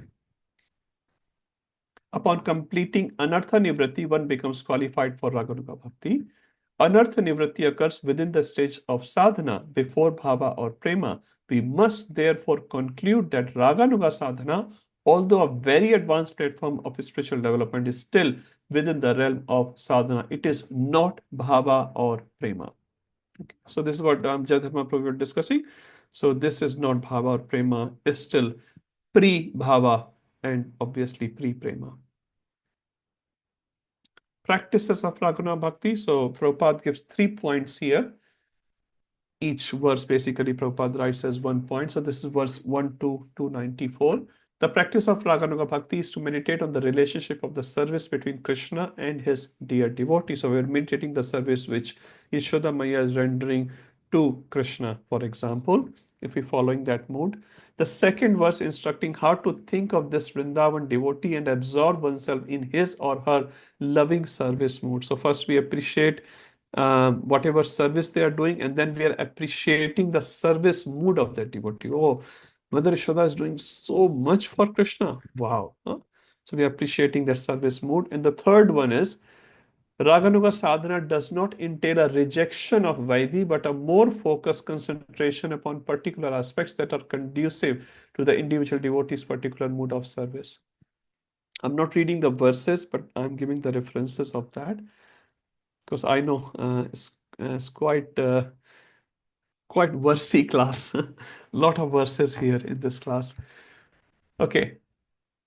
For example, the Raganuga devotee does not abandon regular hearing and chanting. So he still chants 16 rounds and all that. So he does all that, but focuses his hearing and chanting upon particular topics that specifically nourishes his particular service mood. Deity worship is another example. The Raganuga devotee does not reject this aspect of Vaidhi sadhana. He may continue to worship the deity, but in a way conducive to his devotional mood. So basically the point is, externally you do everything what a normal bhakta does, but internally you meditate on this mood of the service, which a Brajvasi is doing. Now, 2 processes to execute Raganuga Bhakti. This is very important. I think this is a part of assignment as well. I'm not sure about the exam, but yes, an important topic. So please read that. There are 2 processes by which one may execute this Raganuga Bhakti, external and internal. When self-realized, the advanced devotee externally remains like a neophyte and executes all the Shastric injunctions, especially those concerning hearing and chanting. But within his mind, in his original purified self-realized position, he serves Krishna in Vrindavan in his particular way. He serves Krishna 24 hours a day, all day and night. So very clearly written, there's the external manifestation and the internal manifestation. This we already read, CC Madhya 22, 158. Famous verse, Seva sadhak rupena siddha rupena chatrahi tad bhav lipsuna karya vraj lokanusaratam. So seva sadhak rupena. So seva, how does he perform his seva? Sadhak rupena, as if he is a sadhak. Siddha rupena chatrahi, but in his mind he have a siddha deha. So Rupa Goswami, for one example, and there's many more examples, Rupa Goswami externally was doing his sadhana. They were also doing chanting. Even Mahaprabhu was doing chanting, and he was counting as well. Sankhya Purvak Nam Ganarati Bhi. So Sankhya Purvak. So Goswamis, Chaitanya Mahaprabhu, they're counting their mala. Sometimes people ask, why do you count your mala? There's no need to count the malas. No, even God is counting the mala. It is a matter of discipline. So all these Goswamis are telling us. So this is the external bhav, but internally they were meditating on different pastimes. As we remember the pastime of Raghunath Das Goswami, he used to drink only 1 cup of buttermilk. And when I say cup, it's an English word, but in Hindi, leaf cup. Dunna hota hai na Hindi mein? Most of you would know. Vijay Gopi Mata understands what I'm talking about. Leaf cup. So Raghunath Das Goswami will only drink one Even full. in Tamil, they call it as Donna Prabhu. Hari bol, Hari bol. I know Tamil then now. I learned one word in Tamil. So Raghunath Das Goswami will measure 1 cup, and this he will not get the biggest leaf. So if we take some of this vow, in Russia, one devotee was telling, in Russia on Nirjala Ekadashis, devotees were fasting Nirjala Ekadashi, but Nirjala fasting, there is 2 things are exempted. If you drink them, they're not counted as Nirjala Ekadashi. They not Charnamrita. as breaking. Charnamrit and Achman. So they started drinking 1 liter of Charnamrit. They will take 5 times 1 liter each Charnamrit. And they're justifying, I'm following Nirjala Ekadashi, Charnamrit and Achman. And that day they will do 100 Achmans. You have to say, Om Keshwaya Nama, Om Narayana Nama, Om Madhavaya Nama. And when Maharaj came to know about it, he was pulling his hair. I'm like, this is not what it means, This is not what, so this is called, hypocrisy. Anyway, they're neophyte devotees, not that they had bad intentions, but the point is, sometimes we take this. But Raghunath Das Goswami was not like that. Okay, I've taken a vow of drinking 1 cup of buttermilk, chach. But he will take buttermilk, he will take the leaf only from a particular tree. Even if the tree is in one which belongs to Chandravali, he will not take the leaf of any tree which is in the side of Chandravali. He will only take the leaf of the tree which belongs to Radharani. So even he will choose the tree which belongs to Radharani. And usually the leaves of the tree which belongs to Chandravali was very big. So one devotee one time came to Raghunath Das Goswami with a big leaf cup. He said, you only take leaf cup of buttermilk, but take this leaf cup. He said, where do you get the leaf from? He said, from that tree, from that one. He said, I cannot accept it. I cannot accept it. Because this one belongs to Chandravali. I'm a servant of Srimati Radharani. I will only accept the leaf of a tree which belongs to Srimati Radharani, which usually were very, very small. And he will follow his vow very, very strictly. One time he became very sick. He did not come out of his room. So 1 or 2 days passed by. So other devotees were a little concerned about him. He said, oh, Raghunath Das Goswami has not come out. Let us go and check it out. So Raghunath Das Goswami was lying on his bed, very, very sick, very weak. So they called a Vaidyaraj. A doctor came, a Vaidya came, and he checked his pulse. And he said, yeah, he's very sick because he has overeaten. And devotees started laughing at this doctor. Overeaten? Raghunath Das Goswami? Impossible. Impossible. He has overeaten. It's not possible. You are not a proper doctor. They actually rejected the doctor. And he said, no, I'm telling you, he has overeaten. Raghunath Das Goswami, although very big, he was hearing, and he said, doctor is right. Doctor is right. You have overeaten. How come, Raghunath Das Goswami, you have overeaten? He said, I have overeaten in the spiritual world. 2 days ago, I was in trance. I went to spiritual world where Radharani personally was serving, and she forced me to eat a lot. I had to eat. So he has eaten in the spiritual world. He got sick in material world, and we do exactly opposite way. We eat in material world, and we become sick for spiritual services. So Raghunath Das Goswami is one example of this Siddha Deha and Sadhaka Deha. Sadhaka Deha, he's still performing his sadhana, he's still taking bath, he's still doing his Gayatri, he's still doing his japa and all that. But in Siddha Deha, they can go. Rupa Goswami also same example. When he went to the spiritual world and Krishna was laughing, he started laughing, and this Babaji in the material world felt offended. We know that pastime. So the point which I'm trying to make, this when you become perfected, you can perform these two things separately. So externally, you don't have anyone heard Rupa Goswami wearing sari or putting a bindi? Huh? If you go to Vrindavan, you will see some, and they are called sahajiyas. Sahajiyas means prematurely they are stepping onto their eternal seva because they say, I'm a Moor in Vrindavan. So they start jumping like a Moor. Huh? They start wearing saris. I've seen some males wearing saris and having this nut and having their earrings, and they literally look like a female. Huh? So Prabhupada said they are all sahajiyas. They are immaturely jumping up. Huh? So Siddha Deha is given by Guru. Your Guru knows your Siddha Deha, and at the right time, your Guru will reveal it. In Vrindavan, they call it Siddha Pranali, and you can find your spiritual Sarupa in 500 rupees. You pay a Babaji 500 rupees and he will tell you, you are a Moor in Vrindavan, you are a dog in Vrindavan, you are a bird in Vrindavan, you are a female gopi in Vrindavan. And people think, I've got my Sarupa, and they start behaving. They quit all the chanting, they quit all the seva, and they become Sahajiyas. So that's not our Marga. Our Marga is Sadhana Marga. At the right time, these things will get revealed to us. And Rupa Goswami, Sanatan Goswami, Raghunath Das Goswami, they are the best examples. They are still performing their japa. They are still going to Brajvasis and asking, how are you? How's your daughter? Is your daughter married now? How's your grandson? How's your father's health now? Huh? So they're doing all these things. They're not um, telling them, I am this Manjari. One time Prabhupada was asked by his disciples, Prabhupada, who are you? And Prabhupada said, if I tell you, you will faint. Prabhupada said that. If I tell you, you will faint. But Prabhupada never told that. He said, if I tell you, you will faint. But Prabhupada never told who he was, actually. Huh?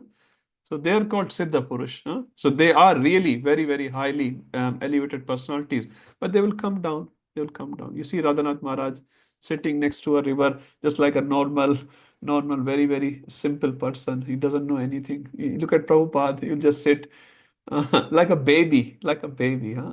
They have this childish mentality, but they are such personalities. We can't even comprehend who they are in the spiritual world. We should first note that the residents of Golok Vrindavan simultaneously exist in two manifestations as sadhakas and as siddhas. For example, Srila Rupa Goswami simultaneously exists in Gaura Leela as Srila Rupa Goswami and in Krishna Leela as Srila Rupa Manjari. So a sadhaka and a siddha. Since the residents of Rija have two manifestations, there are two ways to meditate upon them. The first is externally and second is internally. Externally is called Sadhaka Rupa, internally is called Siddha Rupa. So we should never jump across all these things. Sadhaka Rupa refers to the physical body of the practitioner. We should always follow regulative principles. We should always continue to act as a neophyte devotee as long as his material body is there. So we should never think, I've become a perfected devotee. Siddha Rupa refers to the body which is suitable for one's desired service and which has been developed by internal meditation. Only in Siddha Rupa do we engage in the service of Krishna under the guidance of Radha, Lalita, Vishakha, etc. in accordance with their sentiments and feelings. Prabhupada is warning against the so-called Siddha Pranali. Siddha Pranali means finding your own Sarupa, in simple words we can say, which is getting sold by many cheaters these days, even on internet. And people are getting cheated. Some Babaji will tell you your Sarupa. Srila Prabhupada wants us to be careful of the so-called Siddha Pranali, meditating on one's spiritual form. First deviation, Prabhupada writes, the first deviation is to prematurely imagine one's eternally perfect spiritual form, Siddha Rupa. Srila Prabhupada says they imagine that they have become associates of Lord simply by thinking of themselves like that. One live example in Krishna Balram Mandir, one of the brahmacharis heard from a room a sound of peacock was coming, and he literally thought a peacock has come in brahmachari ashram. So he started going towards where the sound was coming from, and he found out there's a room, and the room was locked, and he's thinking, oh, peacock has come in the room. Anyway, somehow he opened the room, and inside the room a brahmachari was making the sound of a peacock. And he asked this devotee, so why are you making this sound? He said, today I found my spiritual sarupa. I am a peacock in the spiritual world. So he was walking like a peacock, he was making a sound like a peacock. And then it was told to Prabhupada. Prabhupada was very upset because he has gone to some Babaji in Vraja and who had charged him some money and he had revealed his Swarupa. So these sort of cheating practices are going on. Prabhupada is warning against that. Second deviation is their proposal that the word Vrajaloka refers exclusively. Sometimes the Vrajavasis say, it is seen on the Prabhupada time as well. They say only if you have taken birth in Braja, you can be Brajavasi. Otherwise, you cannot become a Brajavasi, which is not correct. Which is not correct understanding. Prabhupada is warning about that. Exclusively to the residents of Vrindavan in Krishna Lila, such as Srila Rupa Manjari, and not to the residents of Vrindavan in their Gaur Lila, such as Srila Rupa Goswami. So they do not consider like Mayapurvasis as devotees, as eternal associates of Lord, which is not correct. A devotee can exist in both leelas. My Guru Maharaj actually said that openly. I am very greedy. I want to go and participate in Gaur Leela as well as in Braj Leela. Huh? And they can exist. They can exist. The example is right there, Rupa Goswami. There's a book called Krishna Karnamrita, which explains the personalities which were present in Gaur Leela, what was their Swarupa in Krishna Leela. Have you read that book? It's a small book, very nice. So all the personalities in Gaur Leela has been explained who they were in Krishna, like Murari Gupta is Hanumanji, for example. So both personalities are explained in that book. The Siddha Pranali processes as practiced by Prakrit Sahajiyas is rejected. They imagine that they have become associates of Lord simply by thinking of themselves like that, like a peacock or gopis. This external behavior is not at all according to the regulative principles. The so-called Siddha Pranali process is followed by the Prakrit Sahajiyas is a pseudo-sect of so-called Vaishnavas. In the opinion of Rupa Goswami, such activities are simply disturbance to the standard way of devotional service. So we should never get into these sort of practices. They are pseudo-sect of so-called Vaishnavas. Now imagine when Rupa Goswami is writing it, that means these Sahajiyas existed even at that time. So 500 years ago, these Sahajiyas existed. And now they have their branches in other cities of the world as well. Srila Rupa Goswami says, learned acharyas recommend that we follow the regulative principles even after development of spontaneous love for Krishna. Our Siddha Pranali. So this is the cheating one, which we discussed about. Now, what is our Siddha Pranali? This is 20 CC Madhya 22:107. Nitya Siddha Krishna Prema Sadhya Kabunai Shaman Adi Shuddha Chitte Karaye Uday. So pure love of Krishna is eternally established in the hearts of the living entities. It is not something to be gained from another source. When the heart is purified by hearing and chanting, this love naturally awakens. So our Siddha Pranali is hearing and chanting. Simple, huh? So you keep hearing about the pastimes of Krishna and chant the holy name of Krishna, and your Sarupa will get revealed in due course of time. Not read this verse. Last slide for today. Our Siddha Pranali is Nitai Pada Kamala Koti Chandra Sushitala. Jai Chaya Jagat Jurai Heno Nitai Bena Bhai Radha Krishna Paithe Nai Drada Kori Dharo Nitair Bhai. So what is our Siddha Pranali? Taking the shelter of the lotus feet of Lord Nityananda, which is basically our Guru Maharaj. Huh? So whatever our Guru Maharaj tells us, we follow those instructions perfectly, nicely. That means we are taking shelter of Lord Nityananda. That means our spiritual Sarupa will get manifested. The lotus feet of Lord Nityananda are a shelter where one will get soothing moonlight, not only of one, but of millions of moons. If the world wants to have real peace, it should take shelter of Lord Nityananda. Unless one takes shelter under the shade of the lotus feet of Lord Nityananda, it will be very difficult for him to approach Radha and Krishna. Hero Nitai Bine Bhai, Radha Krishna Paitena. If you don't get the mercy of Nityananda, you'll not get the mercy of Radha and Krishna. If one actually wants to enter into the dancing party of Radha and Krishna, he must firmly catch hold of the lotus feet of Lord Nityananda. Lord Nityananda Prabhu ki jai. Srila Rupa Goswami ki jai. Okay, so we'll start chapter 17, which is dedicated to Bhava Bhakti from next week. Now, if there's any questions or comments, we can take that. Everyone is fully... Prabhu, I have a question. Yes, Prabhuji. Prabhu, what is the difference between Sutta Pranali and Swarupa Rupa? So Siddha Pranali is to find your Swarupa. So Siddha Pranali is a process basically. So Siddha Pranali, which they say, they chant some mantras, they put something around your head and they say, you are peacock, for example. So what our acharyas are saying, our Siddha Pranali is, our process is, Siddha Pranali is a process, you can say, to find your Swarupa is to hear and chant. So by following this Siddha Pranali, you will find your Swarupa in due course of time. Gurujan Prabhu was saying, your Siddha Rupa actually is given by your Guru Maharaj. So he will give. In which birth, we don't know. And he says, unless you get the mercy, full mercy of your spiritual master, first, you cannot find your Swarupa. And second, even if you find, you cannot maintain it.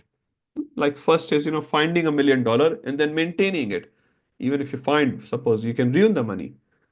So the only way is to get full blessings of your Guru Maharaj, which means to fully surrender to your spiritual master, serve him as per his desire, and when he is happy with your service, he will reveal your Sarupa.